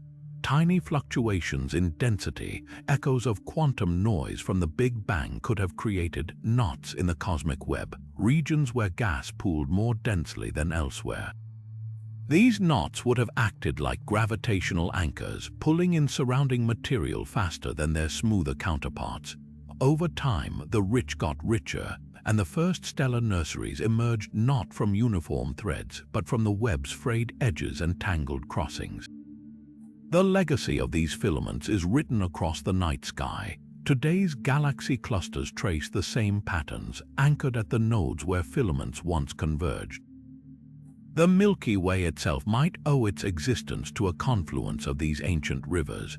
Its stars, the descendants of gas that flowed along pathways now long dissolved. And as astronomers map the universe in 3 dimensions, they're finding that the cosmic web isn't just a relic. It's still alive, still channeling gas into galaxies in a cycle that began with the very first light. But the most astonishing realization, we're inside one. The Milky Way resides along a filament of the Laniakea supercluster, a tributary in a river of galaxies that stretches hundreds of millions of light years. In a way, we're still riding the currents those first stars followed, still part of the same cosmic infrastructure that turned darkness into dawn. And that continuity from the first filament to the last might be the ultimate clue to how structure emerged from chaos. The universe didn't just have a backbone, it was one. And every star, every galaxy, every one of us is a testament to its invisible architecture. Dark matter may be invisible, but it doesn't exist in a vacuum, and the violent lives of the first stars could have reshaped it in ways we're only beginning to unravel. Picture those primordial titans blazing to life, their ultraviolet radiation flooding the cosmos with enough energy to ionize hydrogen gas across millions of light years. But here's the twist. That same light might have done more than clear away cosmic fog. It could have scrambled dark matter's hidden architecture, leaving fingerprints we can still detect today. The key lies in dark matter's mysterious nature. Unlike ordinary matter, it doesn't interact with light or charged particles, but it does feel gravity's pull. When the first stars ignited, their radiation heated surrounding gas, creating pressure waves that pushed baryonic matter outward. But dark matter, unaffected by radiation pressure, would have lagged behind like an anchor in a receding tide. This mismatch could have warped the gravitational wells that held galaxies together, subtly altering how dark matter clumped around early stellar nurseries. Simulations suggest these distortions might persist even now, etched into the distribution of galaxies we observe billions of years later. Yet the real fireworks happened when those stars died.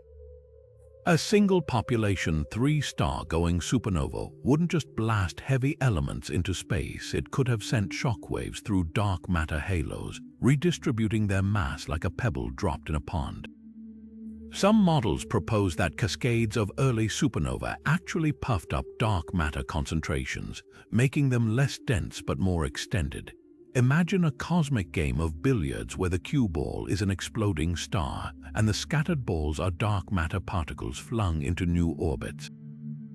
This could explain why some ancient dwarf galaxies have surprisingly diffused dark matter halos. Their original structures might have been literally blown apart by stellar explosions.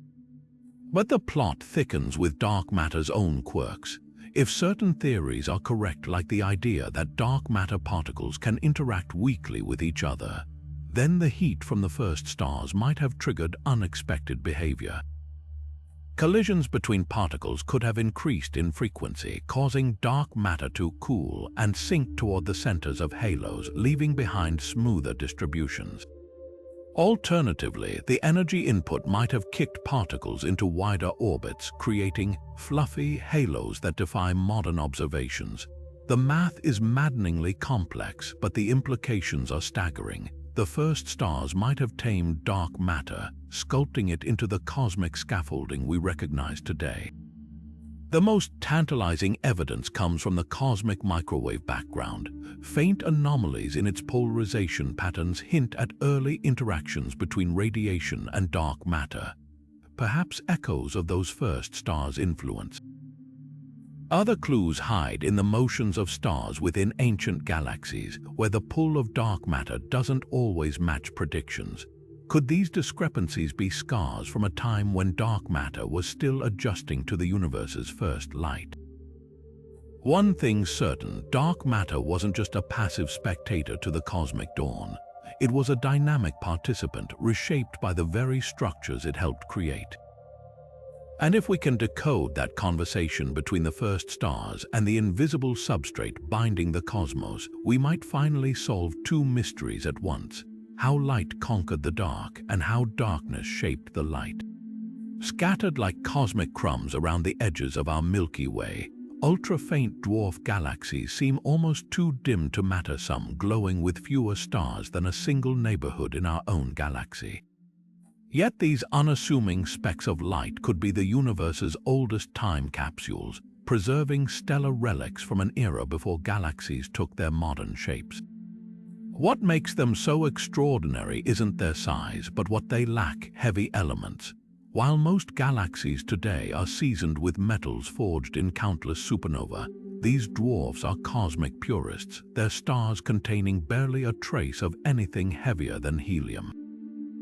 It's as if they froze in time moments after the first stars died, their chemistry untouched by 13 billion years of cosmic evolution. Peering into these galaxies is like cracking open a stellar fossil record. Their stars move sluggishly, untroubled by the violent mergers that churned larger galaxies, and their chemical signatures match what we'd expect from second-generation stars, objects born from the ashes of population 3 giants. Take Segway 1, a dwarf so faint it wasn't discovered until 2006. Its stars have metal levels 10,000 times lower than our Sun's, suggesting they formed from nearly pristine gas polluted by just 1 or 2 supernovae. That simplicity makes them Rosetta Stones for decoding the first star's deaths. The ratio of elements in Segway 1 stars hints that their progenitors didn't explode normally. They might have collapsed directly into black holes, releasing only a whisper of their heavy elements into the void. But the real shock came when astronomers noticed something bizarre about these dwarfs' orbits. Unlike younger satellite galaxies that circle the Milky Way in neat planes, ultra-faint dwarfs swarm chaotically, as if they've been falling into our gravitational pull since the universe was a fraction of its current age. Simulations suggest they could be the last survivors of a once vast population of proto-galaxies, tiny islands of stars that formed along dark matter filaments before being cannibalized by larger galaxies. If true, their survival is a fluke. These dwarfs were either too small to attract attention or too stubborn to be torn apart completely, the most tantalizing possibility.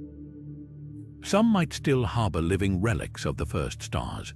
While population 3 stars themselves burned out eons ago, their low-mass sibling stars small enough to still smolder today could be hiding in these dwarfs' cores. Finding one would be like stumbling upon a living dinosaur, a direct window into the universe's first stellar generation. The challenge is their invisibility. Such stars would be faint red dwarfs easily lost in the glare of younger stars. Yet upcoming telescopes like the Nancy Grace Roman Space Telescope aim to hunt for them by their unique chemical poverty, stars so metal deficient they verge on theoretical impossibility. What makes these galaxies so pivotal isn't just their age.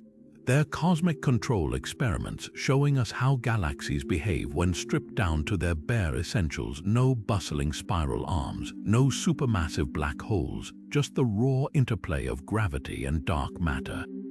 Their very existence challenges our models of galaxy formation, forcing us to ask, did galaxies start small and merge upward, or did the universe always have a mix of sizes? The answer might rewrite not just the history of the cosmic dawn, but our understanding of how darkness sculpts light. And buried in their faint glow could be proof that the first stars didn't just vanish, they left behind footprints in the most fragile galaxies of all. Could the universe's first stars have spun planets into existence around them? It's a staggering thought, worlds born from nothing but hydrogen and helium, orbiting titans of pure fire in the endless dark. On the surface, the answer seems obvious. No heavy elements, no planets. Modern worlds like Earth are built from the ashes of dead stars, forged from metals and silicates that didn't exist when population 3 stars blazed. But scratch deeper and the story gets stranger. Imagine a planet not of rock or iron, but of ice, not water ice, but helium ice. In the frigid outskirts of a first star's protoplanetary disk, temperatures might have plunged low enough for helium to freeze into crystalline grains. These exotic particles could have clumped together over time, forming vast, ghostly worlds with cores of solid hydrogen and mantles of frozen helium. Without dust or metals to seed their growth, these planets would have been fragile, ephemeral things, their ices sublimating back into gas whenever their star flared. Yet for a brief window, they might have existed not as places you could stand on, but as swirling storms of condensed primordial elements, lit by the violet fury of their gargantuan sun. But here's where physics throws a wrench in the dream. Planet formation typically requires microscopic dust grains to stick together, creating the initial seeds for larger bodies. Without metals, those sticky particles wouldn't exist, yet simulations reveal a loophole. In the extreme environments around first stars, turbulence and sheer gravitational might have bypassed the need for dust entirely. Gas could have collapsed directly into Jupiter-sized blobs through gravitational instability. not the slow accumulation of pebbles, but a single, violent convulsion of the protoplanetary disk. These wouldn't be planets as we know them, but something wilder, hydrogen giants, worlds so massive and diffuse they blurred the line between planet and failed star. Picture a world with no surface, just endless layers of pressurized hydrogen growing denser toward the core, lit from within by the heat of its own contraction. The real twist: some of these protoplanets might still be out there, kicked loose by gravitational interactions or the death of their parent star. They could have wandered the cosmos for billions of years as rogue planets. Today, their helium-rich atmospheres would have cooled into bizarre states of matter, perhaps even superfluids where heat flows without resistance. Catching one would be like trapping a whisper from the cosmic dawn, a relic older than the very concept of a planet. Yet the most haunting possibility isn't what these worlds were made of, it's whether anything could have lived there. Life as we know it requires carbon, oxygen, phosphorus. But what if life's ingredients aren't universal, but circumstantial? Could a sufficiently complex helium-hydrogen chemistry, under pressures and temperatures we've never replicated, have sparked something else? Not DNA, not cells, but patterns of self-replicating energy, flows riding the winds of a hydrogen giant's atmosphere. It's not just speculative, it's a mirror held up to our assumptions about what planets and life fundamentally are. The truth is, we'll likely never find direct evidence of these lost worlds. Their parent stars died catastrophically, their disks scoured by supernova or swallowed by black holes. But their ghostly potential lingers in the math, in the simulations, in the quiet realization that the universe might have experimented with planets long before it learned how to make them last. And that changes everything about how we see our own place in the cosmos. We're not just products of stellar alchemy, we're latecomers to a party that started with shadows dancing in the dark. Gamma-ray bursts are the universe's most violent fireworks, explosions so powerful they outshine entire galaxies for fleeting moments. But when we trace these cosmic cataclysms back to their origins, there's a glaring absence in the record, none from the era of the first stars. This missing signal isn't just a historical footnote, it's a paradox that forces us to rethink how those primordial titans died. Picture a population 3-star imploding at the end of its life. According to conventional models, stars over 30 solar masses can collapse into black holes while their outer layers erupt as supernova. But the real fireworks happen when the core's rotation gets involved. If the dying star spins fast enough, its collapse might funnel material into jets moving at nearly light speed, piercing through the stellar corpse like a cosmic blowtorch. These jets, packed with gamma rays, would signal their birth with a burst visible across the universe. The math suggests the first stars were perfect candidates for this spectacle, massive, metal-free, and likely spinning rapidly from their chaotic birth conditions. So where are their gamma-ray signatures? The answer might lie in the very purity that made these stars unique. Modern gamma-ray bursts often stem from collapsars, stars whose metal-rich outer layers help anchor magnetic fields needed to focus those deadly jets. But the first stars had no metals, no dust, nothing but hydrogen and helium. Without those heavy elements, their magnetic fields might have been too disorganized to form tight jets, turning what should have been focused beams into messy, isotropic explosions. Instead of a gamma-ray burst, we'd get a supernova with all its energy sprayed equally in every direction bright, but not the universe-piercing lighthouses we're searching for. Yet there's an even stranger possibility. Some of these stars might have died too quietly to leave any visible trace at all. Stars above 200 solar masses could have succumbed to a phenomenon called pair instability, supernova explosions so violent they obliterate themselves completely, leaving no black hole behind. The energy released would be staggering, but it would radiate as ultraviolet and visible light rather than gamma rays. Worse, if the star was even larger, it might have collapsed directly into a black hole without any explosion whatsoever, vanishing like a stone dropped into a pond. The universe's expansion adds another layer to the puzzle. Even if those early gamma-ray bursts did occur, their light has been stretched by 13 billion years of cosmic growth, redshifted from the high-energy gamma spectrum into longer, tamer wavelengths. What might have once been a searing flash could now be a faint whisper in the infrared, indistinguishable from the background glow of ancient galaxies.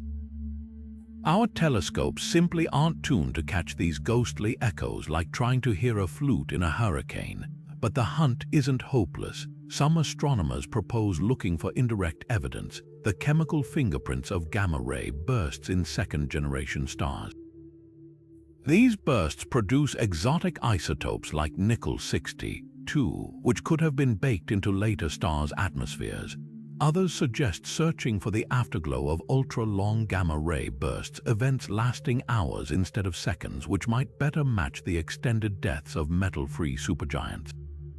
And then there's the wild card. If dark matter played a role in those early stars' demise, their bursts could carry signatures no modern explosion replicates. The silence of the cosmic dawn might be telling us something profound. Perhaps gamma-ray bursts are rarer than we thought, or their triggers depend on chemistry that didn't yet exist. Or maybe we're mistaking their remnants for something else entirely, ancient black holes or hypernova we've already seen but failed to recognize. Whatever the truth, those missing flashes aren't just gaps in our observations. They're clues written in negative space, hinting at a stellar graveyard where the rules of death were written differently.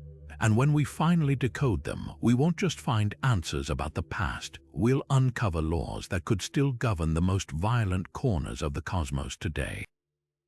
The first stars didn't just illuminate the cosmos, they flooded it with a radiation so intense, it could have sterilized entire neighborhoods of the universe like cosmic overachievers, ruining the party for everyone else.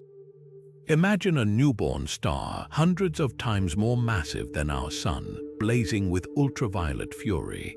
Its light wouldn't just travel outward harmlessly, it would rip electrons from hydrogen atoms in surrounding gas clouds, ionizing them with such force that those regions might never form stars of their own.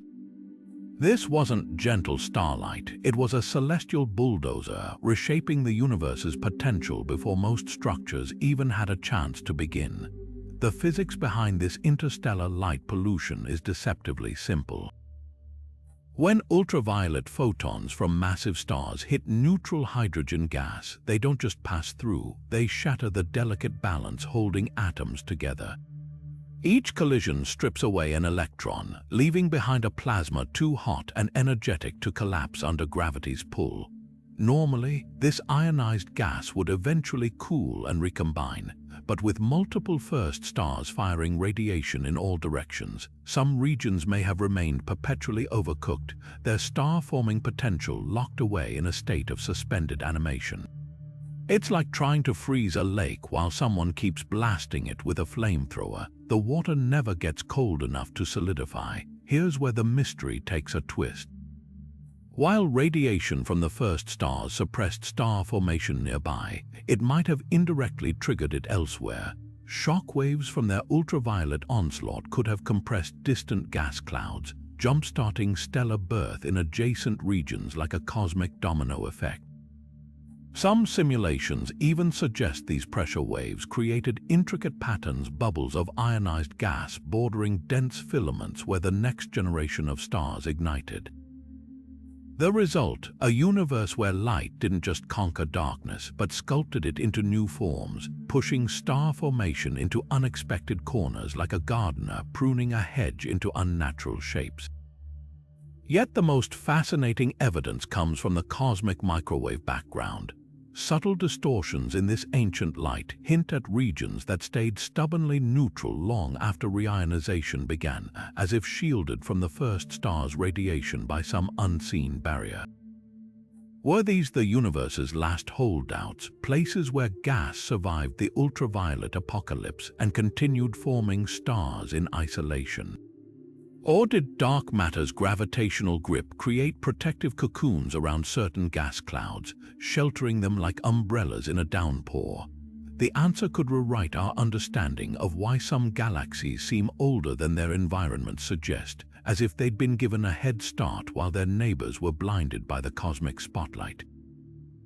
The legacy of this radiation tyranny lingers today.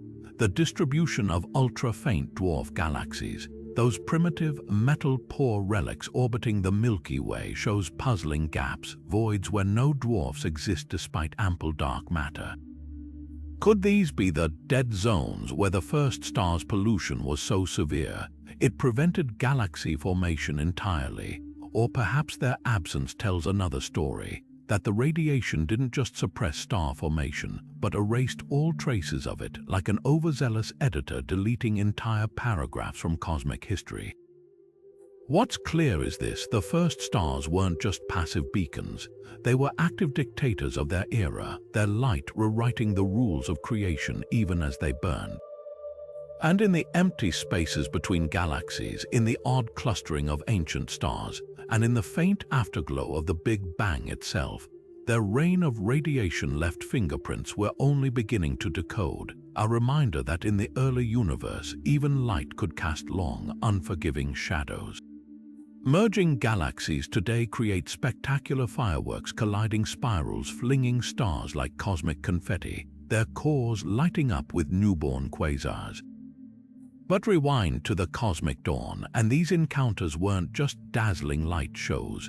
They were survival tactics in a universe that favored the ruthless. Imagine two fledgling galaxies, each barely holding together under their own gravity, drifting through the darkness until their mutual pull sparks a slow-motion dance.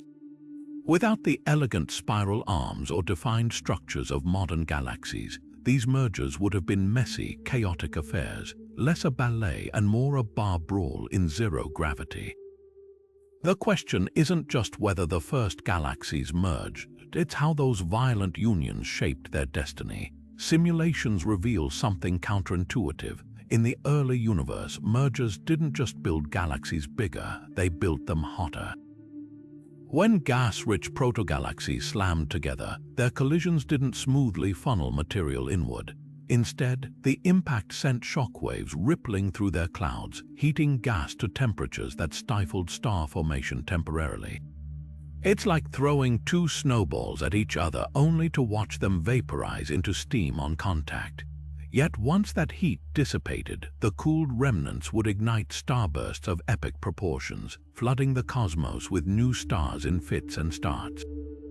But the real game-changer was dark matter. Unlike visible gas and stars, dark matter doesn't collide or heat up, it passes through itself like a ghost.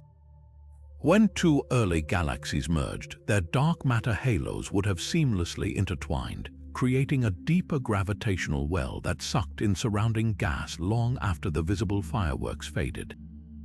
This invisible scaffolding might explain why some ancient galaxies grew so astonishingly fast. Their mergers weren't just adding mass, they were constructing gravitational traps that fed them gas for eons like cosmic conveyor belts. The smoking gun lies in the oldest galaxies we've spotted. Some, like the bizarrely mature GNZ 11, glow with the light of densely packed stars when the universe was barely 400 million years old, far too soon for slow, steady growth. Their compact cores and frenzied star formation suggest they didn't form in isolation, but through a rapid-fire series of mergers, each collision compressing their gas into new stellar nurseries. Others show odd chemical abundances, overlapping layers of metals as if they'd cannibalized smaller neighbors at different stages, like a tree's rings recording every drought and deluge. Yet not all mergers were created equal. In the sparse early cosmos, encounters between equals would have been rare. More often, a larger protogalaxy would have gobbled up dwarf satellites, absorbing their stars and gas like a cosmic sponge. These lopsided meals left distinct scars, streams of stars flung into chaotic orbits, or oddball clusters that spin backward compared to their host galaxy. Some ultra-faint dwarf galaxies orbiting the Milky Way today, might be the stripped remnants of these ancient feeding frenzies, galactic crumbs left over from the universe's first buffet. The most startling twist, mergers might have been the universe's way of regulating its own growth. Without them, the first galaxies could have burned through their gas too quickly, birthing stars in unsustainable bursts before fizzling out. Collisions extended the party by repeatedly stirring the pot, mixing fresh hydrogen into aging systems and preventing stagnation. In a way, mergers weren't just a feature of the early universe, they were its lifeblood, ensuring that the cosmic dawn didn't flame out prematurely but built toward the brilliant structures we see today. And the echoes of those primordial crashes might still resonate. When the James Webb Space Telescope peers at distant galaxies, it's not just seeing snapshots of youth, it's catching them mid-meal, their shapes distorted by mergers in progress. Each distorted spiral, each lopsided glow is a fossil of violence, a reminder that the universe's first cities were founded not on quiet diplomacy, but on collisions that reshaped the dark. For over a century, astronomers have pieced together the story of the cosmic dawn using faint whispers of light stretched thin by time. But we may be on the verge of seeing the first stars and galaxies not as blurred echoes, but in something close to their original glory. The next generation of telescopes and technologies isn't just improving our view. It's rewriting the rules of observation, giving us tools to cut through 13 billion years of cosmic expansion and dust like never before. Take NASA's upcoming Habitable Worlds Observatory, set to launch in the 2040s. While its primary mission is hunting Earth-like planets, its unprecedented sensitivity to ultraviolet light could accidentally solve one of cosmology's oldest puzzles. By capturing the specific wavelengths where population 3 stars once blazed most fiercely, it might spot their lingering afterimages in galaxies so ancient they've faded from every other instrument's sight. Then there's the race to harness gravitational waves not just as cosmic messengers, but as flashlights illuminating the dark. Proposed detectors like the Lunar Gravitational Wave Antenna aim to turn the Moon itself into a massive observatory, sensing ripples from black hole mergers so early they could only have been seeded by the deaths of the first stars. Unlike light, gravitational waves don't dim or scatter over distance. They'd carry pristine information about collisions that happened when the universe was in diapers. If successful, this wouldn't just be a new way to study the cosmic dawn. It'd be like switching from a cracked telescope to a time machine. But the real game changer might come from an unexpected direction: quantum sensors. Labs worldwide are developing devices that exploit quantum entanglement to detect single photons with near-perfect efficiency. Adapted for space telescopes, this tech could let us catch the faintest infrared traces of the first star's light, photons so sparse and stretched, today's instruments miss them entirely. Imagine combing through the cosmic background not for broad patterns but individual particles, each carrying a timestamp from the universe's first stellar sunrise. Meanwhile, radio astronomers are pushing into uncharted territory with projects like the Square Kilometre Array. By mapping hydrogen's 21-centimeter line across the entire sky, they hope to create a 3D movie of the cosmic dawns unfolding, watching as the first star's radiation burned bubbles in the primordial fog. The trick, distinguishing those ancient signals from the cacophony of modern radio noise, requires processing power so immense. It's driving innovations in AI-driven signal filtering that could revolutionize all of astrophysics. The most radical ideas border on science fiction. Some theorists propose using the sun as a gravitational lens, positioning telescopes at precise points where its gravity bends distant light into focus. Done right, this solar telescope could magnify early galaxies enough to resolve individual first-generation stars, a feat equivalent to reading a newspaper headline from 1,000 miles away. Others suggest hunting for the shadows first stars cast on the cosmic microwave background, their monstrous forms etched into the afterglow like fossils in amber. What unites these efforts isn't just technology, but a fundamental shift in strategy. Instead of waiting for ancient light to reach us, we're learning to reach back, combining relativity, quantum physics, and raw computational might to reconstruct moments lost to time. The hunt for the first stars is no longer just about bigger mirrors or sharper sensors. It's about rewriting the rules of observation itself. And when we finally succeed, we won't just be seeing the past. We'll be touching it. From the unimaginable scale of the first hypergiant stars to the ghostly whispers of dark matter's role in shaping them, these 30 mysteries aren't just gaps in our knowledge, they're portals to rewriting cosmic history. We've chased their light across 13 billion years, only to find that every answer unravels 3 new questions. How did dark matter sculpt the earliest galaxies? Why do supermassive black holes appear impossibly old? What silenced the gamma-ray echoes of those first stellar deaths? The more we learn, the clearer it becomes. The cosmic dawn wasn't some serene sunrise, but a chaotic, violent revolution where the laws of physics as we know them were still being written. Consider how much we've already had to rethink. Those first stars shouldn't have existed in their colossal forms, yet they did.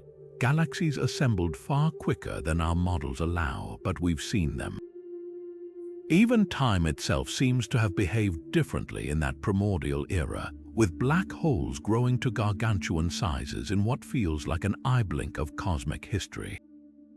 The James Webb Space Telescope's deepest images only deepen the paradox, revealing galaxies that look mature when they shouldn't have had time to evolve, quasars shining where no quasars should yet be.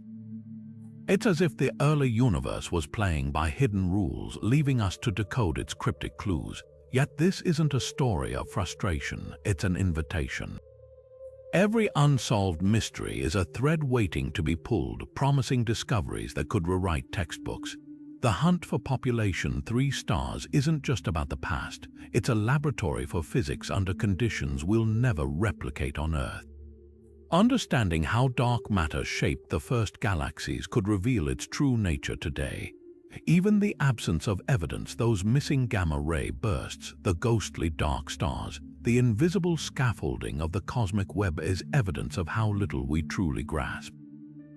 What comes next is up to all of us. New telescopes, from the extremely large telescope to the square kilometer array, are poised to peel back another layer of this cosmic onion. Citizen scientists are scouring data for anomalies that could crack a centuries-old case. And with AI sifting through the noise of the cosmic microwave background, we're closer than ever to hearing the universe's first whispers. So stay curious, follow the discoveries as they unfold, because the story of the first stars isn't just about how light conquered the dark, it's about our place in a cosmos far stranger, far wilder than we ever imagined.